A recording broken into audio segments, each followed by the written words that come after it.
My name is Natalie Hart. I'm 33. Lead architectural designer at Halcyon & Co., the kind of firm that plans presidential galas, royal anniversaries, and once, Fiancé's private vow renewal.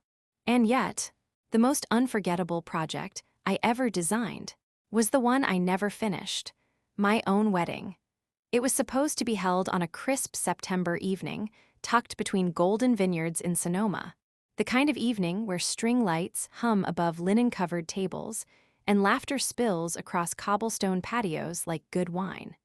I had drawn every line myself, from the altar arch made of reclaimed driftwood to the candlelit steps leading guests to the reception terrace. And at the center of it all stood the man I thought I knew, Andrew Maddox, 38, published novelist, soft-spoken, intellectual, the kind of man who knew the difference between lilac and lavender, and brought coffee with oat milk because he remembered I hated dairy after noon.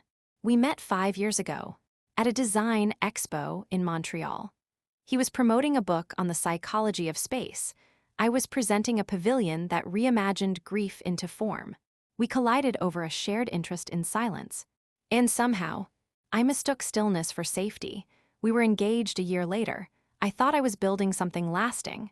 Turns out, I was only building the set for a scene I wasn't meant to survive. It was 2 weeks before the wedding. I was finalizing floral layouts with my assistant when I got a text. "Nat, are you free tonight? I need to talk. Alone." It was from Eliza, my best friend since 3rd grade, the girl who once punched a boy in 6th grade for calling me ugly in glasses, the girl who knew every one of my passwords, the girl who stood next to me, barefoot in the rain, when I first told her I thought Andrew might be the one. I canceled dinner plans, picked up her favorite Sansera, wore the hoodie she gifted me for my 30th birthday, the one that said boss of my own blueprint, and I showed up. She opened the door already crying. I assumed it was her father's health again, or maybe another awful date. But then she said it. Sitting there on that brown leather couch she bought with me from a thrift shop in Brooklyn. I didn't mean for it to happen. The silence after that sentence was so loud I could hear the radiator ticking. She didn't need to say more. I already knew. Call it woman's intuition. Call it the way she had started saying Andrew's name too casually. Or the way he'd stopped asking how Eliza was doing, because he already knew. She said they'd only meant to talk. That one thing led to another, that it just happened. Like betrayal was something you tripped into. I didn't scream, didn't throw the wine bottle, didn't sob, I just stood up. Took one long look around her apartment, at the books I'd lent her, at the watercolor she painted for my college dorm, at the woman I thought would be my maid of honor. And I said the only thing I could manage. Thank you for confirming what I couldn't prove. I walked out, texted Andrew, "You don't need to pick up the suit, the wedding's off." Blocked both of them, deleted every shared doc in our wedding folder, put the blueprints through the shredder myself. I spent the next 6 months rebuilding. Not structures, but the version of me that could survive without a foundation. Work became my refuge. I took every project no one else wanted, overnight timelines, impossible clients, venues on cliffs. My portfolio grew, so did my silence. And somewhere between the blueprints and deadlines, I stopped checking their socials, stopped wondering if they lasted, stopped caring how my story looked from the outside, because I was no longer trying to look like I was winning. I was just trying to feel real again. But betrayal has a funny way of resurfacing, not as pain, but as an invitation. It started like any other Thursday. My inbox was full. Clients needing final renders, interns botching scale ratios, a catering vendor asking if organic hydrangeas were a real thing. But buried between a sponsorship offer from an Italian lighting firm and a reminder about my quarterly tax estimate was one subject line that made me freeze. New client inquiry, Amalfi destination wedding. I almost ignored it until I saw the budget. 7 figures, no design limitations. Request for a female lead architect with artistic vision and strong discretion. It was signed by a corporate planning agency in Milan. The client was unnamed, only listed as C&E. Still, something about it prickled at the back of my spine. I forwarded it to my assistant. Tentatively, yes, let's ask for a call. The Zoom invite came the next day. The coordinator had an accent like pressed linen. Clipped, elegant, impossible to read. The client would like a suspended floral installation over the altar, sunset ceremony, marble courtyard, and a glass runway that leads to the reception under the stars. It sounded like a fantasy. It also sounded familiar, too familiar. I'd designed something like it before. In Sonoma, for the wedding that never happened, I didn't say anything.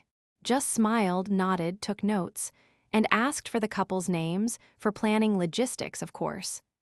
Eliza Chambers and Andrew Maddox, she said. They're requesting your firm specifically. I didn't blink, didn't breathe. Just typed. Understood. 3 days later, I was on a flight to Naples. Window seat. Black notebook in hand. Heart a grenade, pin intact, but handle twitching. Eliza hadn't recognized my company name, clearly. Halcyon took me in after the scandal. Rebranded me. Let me rise without noise. I arrived at the villa site 2 days before the couple. That was the agreement. They wanted to be surprised with the layout. Poetic. Because I'd been surprised once too.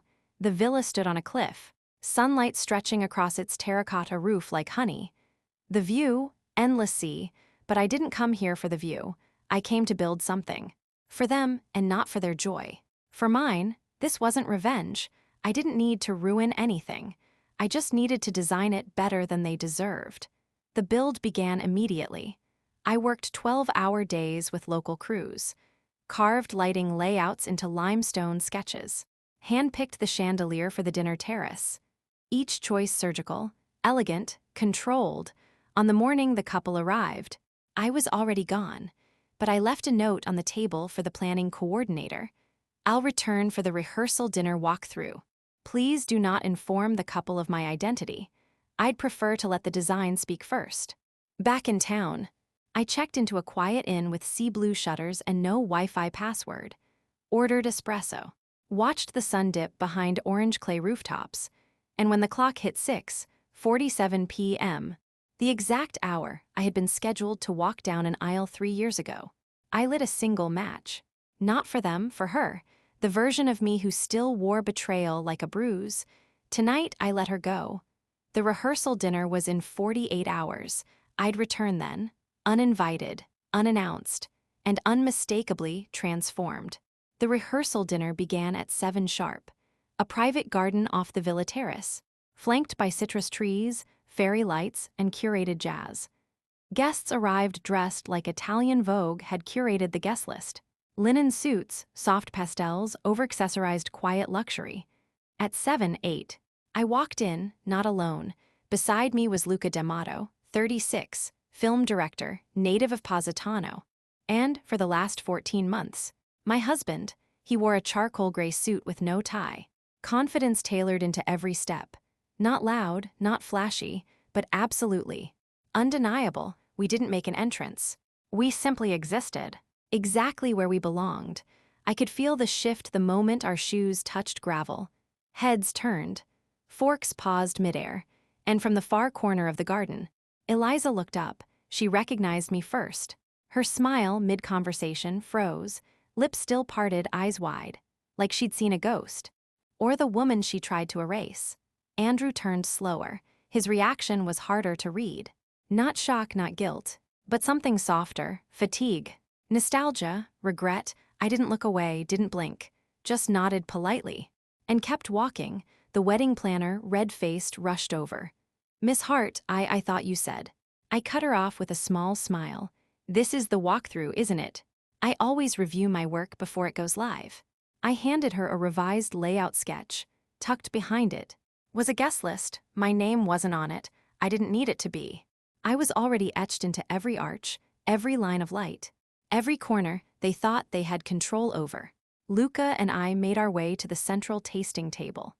Eliza was watching us, eyes flicking from my face to my left hand, to the way Luca's thumb traced the inside of my wrist when I reached for a glass. Andrew stood behind her like a shadow, silent, still, a statue beside a fire. We didn't approach them, didn't need to. Instead, the universe delivered its own poetry.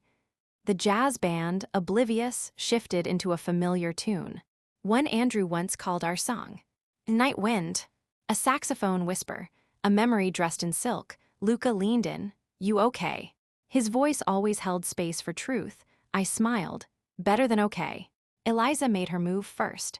Of course she did, clinking her wine glass like a queen calling for court. She raised her voice loud enough to be heard by every ear not yet turned toward us.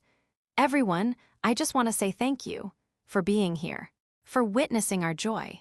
Her gaze landed directly on me, especially those we didn't expect but are so thrilled to see. Polite laughter, uncomfortable glances. Then she added, I suppose some designs really do come full circle. There it was, a performance, wrapped in faux grace, glazed in passive venom. I took a breath, not to respond, but to decide. Luca felt it. His hand gently pressed against the small of my back, so I raised my glass, held her eyes. To full circles, I said. Some lead to closure, others back to where mistakes were made. And I drank, not bitterly, but like someone who'd earned every drop of silence they chose. We didn't stay long, didn't need to. I had seen all I came to see. They had seen more than they expected. Before we left, Andrew approached, alone. His words were quiet. You designed something incredible. Thank you, I said, a beat. You look happy, he added. I tilted my head. That's because I am, and this time, it's not something someone else can steal. He nodded, no apology, no excuse. Just a man watching the woman he once underestimated become everything. Outside the script he wrote for her, Luca and I walked back through the stone archway. The lights behind us blurred like distant stars, and when the door closed, I didn't look back. The sun dipped low over Amalfi, casting gold across the water, and fire into the sky. Guests filed quietly into rows of pale wood chairs, sat in a semicircle facing the sea, each seat adorned with olive branches, eucalyptus and a single ivory rose. The aisle, a suspended glass walkway, built above a shallow, reflecting pool, the kind of aisle that made you hold your breath, even when you had nothing to lose. I stood at the far edge of the garden, hidden in plain sight, not as a guest, not as a ghost, but as the architect of every single thing they stepped on. Luca stood beside me, dark sunglasses, navy suit, unreadable. He didn't need to say anything. He knew this moment wasn't about revenge, it was about reclamation. The music began, violins, a slow, swelling progression, neither cliché nor triumphant, just haunting. Andrew entered first. Flanked by two groomsmen, he wore a classic black tux, tailored, crisp, but his face, drawn, as if wearing perfection on the outside, wasn't enough to distract from the hollow underneath. He took his place at the altar, hands clasped. Then came Eliza. She emerged from the villa doors, like she'd practiced the moment in her sleep. Silk gown, veil long enough to sweep away memory, and yet, her smile faltered the second her eyes found mine, because I didn't flinch, didn't hide, didn't fade into the background. I stood exactly where I wanted to stand. In her line of sight, unmovable, she kept walking, but it wasn't the confident glide she'd imagined. Her pace slowed. Her eyes flicked between me and the glass aisle, like it might crack under the weight of unspoken guilt. She reached the altar, took Andrew's hand. The officiant began, but no one was listening, because even in silence, some truths scream. There's something sacred about a moment you were never meant to witness, but now get to define. I didn't say anything. Didn't need to. The aisle she walked down, I designed it. The arch they stood under, I chose the wood. The way the wind shifted her veil toward me, right as she said, I do. Nature has a wicked sense of timing. When they kissed, there was applause, but only the kind that comes from obligation, not awe. The energy wasn't celebration. It was containment, like everyone knew they just watched a beautifully choreographed illusion. Afterward, as guests mingled over Prosecco and miniature cakes, Eliza approached me, alone. Her heels clicked on the stone. Her smile was brittle. You've always had a flair for the dramatic, she said. I sipped my wine. I prefer the word architectural. She stared at me for a long moment. Then, with a softness I hadn't heard from her in years, do you regret coming? I tilted my head. Not once, This time I stayed until the end, and I didn't lose a thing. Later, as Luca and I left the villa, I glanced back once, not at her, not at him, at the aisle, the arch. The way the light reflected off every surface I'd shaped. It wasn't their wedding. It was my closure. We didn't stay for the reception. Didn't need to. By sunset, Luca and I were already on the road. The Amalfi Coast unraveling beside us like a silk ribbon in the wind. The windows were down, his hand on the wheel. My hair loose, finally, and for the first time in years, I didn't feel like I was running. I wasn't escaping a memory. I was moving toward something. Something mine. 3 months later, we launched Studio, NL, a boutique firm that specialized in intentional spaces. Weddings, memorials, spaces that held emotion without spectacle. Our mission was simple, design for depth, not display. And our first client, a woman from Florence, whose daughter had passed away in childbirth. She wanted a garden pavilion, where grief could breathe. Without shame, I said yes before she finished the sentence. The press caught on. The runaway wedding architect, they called me. Rumors swirled. Whispers followed. Some called it scandal. Others, reinvention, but I never responded. I didn't need to, because real legacy doesn't live in headlines. It lives in the way a mother touches marble etched with her daughter's name. In the breath someone exhales beneath a dome of light you designed to mimic hope. In the silence that finally feels safe. Sometimes, I think about that night in Sonoma. The wedding that never happened, the future I thought I'd lost, the woman I thought I was, and then I look at the life I've built. The man beside me, the name on the studio door, the blueprint on my desk, signed by me, no one else. And I realize that wasn't a failure, it was demolition, and every architect knows. Sometimes you have to tear it all down. To build something that lasts. I never spoke to Eliza again. She never reached out, and honestly, I hope they're fine. Not happy, not miserable, just fine, because I didn't rebuild my life to make them jealous. I rebuilt it. So I could finally stop looking back. The last time someone asked if I'd ever design another wedding, I smiled, only if the love feels real, not staged, not borrowed, not built on borrowed trust. They laughed, but I didn't, because I know what love looks like. When it's lived, not performed, and the legacy I've built, they can't touch it, because it wasn't made to impress, it was made to endure.